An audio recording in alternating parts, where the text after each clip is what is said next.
Good evening, everybody. My name is Selenia Berger, and this is my trauma informed personal meaning presentation. I would like to begin by reading a book. It's called The Giving Tree by Shel Silverstein. And it begins like this. Once there was a tree,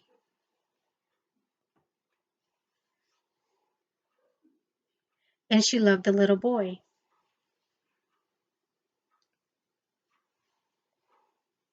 And every day the boy would come,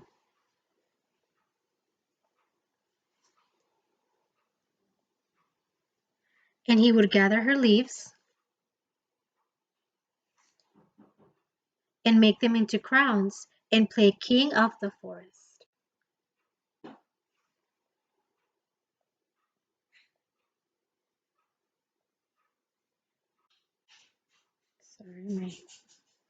He would climb up her trunk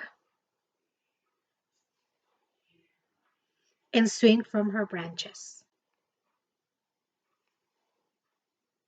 and eat apples. And they would play hide and go seek.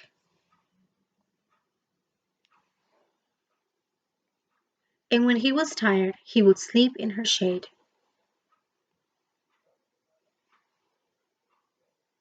And the boy loved the tree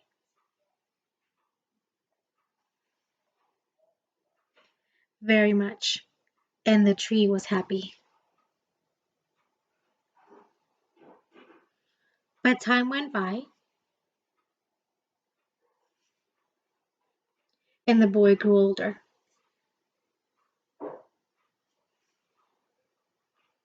and the tree was often alone.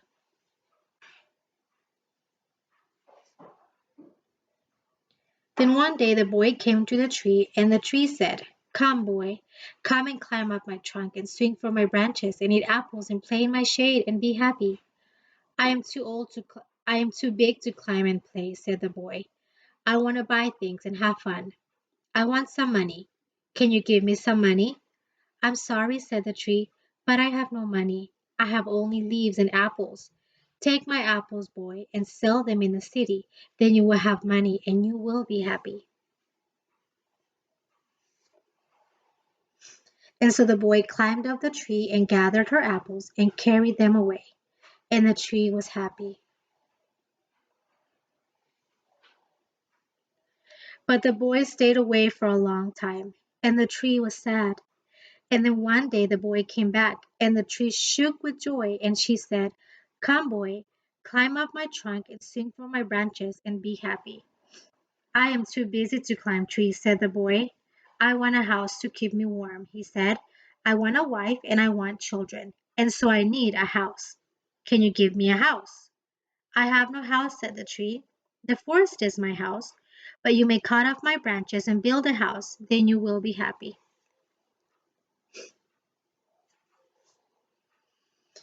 And so the boy cut off her branches and carried them away to build his house. And the tree was happy.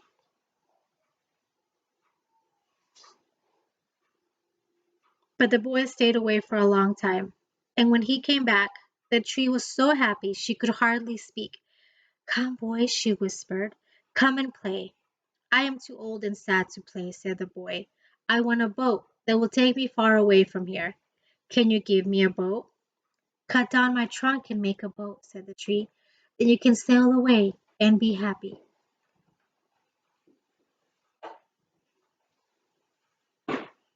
And so the boy cut down her trunk and made a boat and sailed away.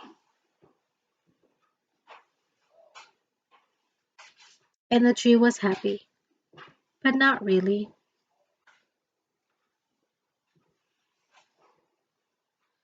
And after a long time the boy came back again. "I am sorry, boy," said the tree, "but I have nothing left to give you."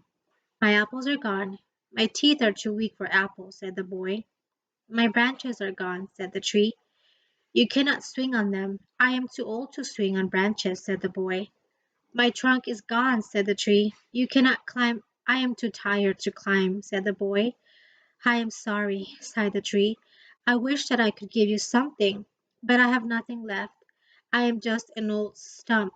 I am sorry. I don't need very much now, said the boy. Just a quiet place to sit and rest. I am very tired. Well, said the tree, straightening herself up as much as she could. Well, an old stump is good for sitting and resting. Come, boy, sit down and rest. And the boy did, and the tree was happy. The end. So the reason that I wanted to read this story is because when I think trauma, of trauma informed counseling, the way that I make personal meaning of it is I think about a tree because a tree provides many resources in a community. It provides shade, it can provide food, it provides entertainment. So a tree, it gives a lot to that community. And if you take away that tree, where many people depend on the resources that the tree provides, it can be something devastating for the animals, and different creatures, and for the humans alike that depend on this tree. And I've learned this semester that there are three things that can lead to trauma, that some that a crisis may lead to trauma. And the first thing that I learned is that there has to be a precipitating event. So, like cutting down of a tree, that could be a precipitating event. The second thing is the perceptions of the event that can lead to subjective discomfort. And then after that, um, you can have diminished abilities to cope. And so if you're not able to cope with those things, then you have trauma. And so this is why I think about a tree, that this is how I make personal meaning of trauma, is by thinking about a tree and cutting down a tree. And I also think the reason that I chose this story is because I know that the wellness and self-care is very important for counselors who are helping people that have gone through crisis and they need intervention. It's very important because the tree, it was a giving tree. And I think that that's how counselors are many times. Counselors are first responders. They are there after a tragic event such as a mass shootings, or such as riots, or they're there after natural disasters, tornadoes. And so they're the first responders that are there to be able to provide assistance to people. There are we Counselors are also advocates. So they do many things. They do a lot of services for others. And so I consider them to be like those trees that give, like this giving tree.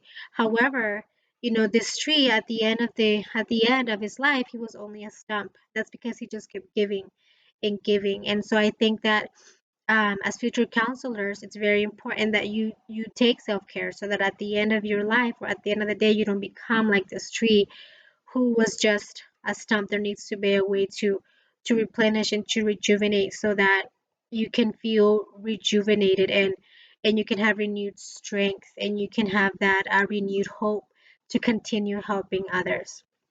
And so this is why I decided to choose a tree. That's how I make personal meaning of trauma um, as a person, and this is how I make meaning of trauma informed counseling.